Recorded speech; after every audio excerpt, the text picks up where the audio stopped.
আমি। Hello guys, দেখো আমরা হুন্ডা চালাচ্ছি, হুন্ডা। আর আমার পিছে বসে আছে দেখো কে, আজু মোহাম্মদ সাহেব।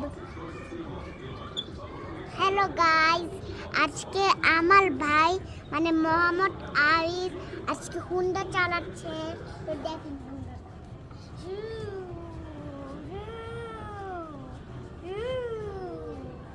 দেখো আমি একটা সাইরেন বাজাচ্ছি, দেখো আমি একটা সাইরেন বাজাতে, দেখো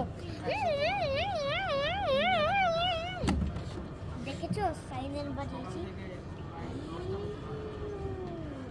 আর এই পাশে আরো দুটো গাড়িও আছে, এই পাশে আরো দুটো গাড়ি। কি নাম্বার?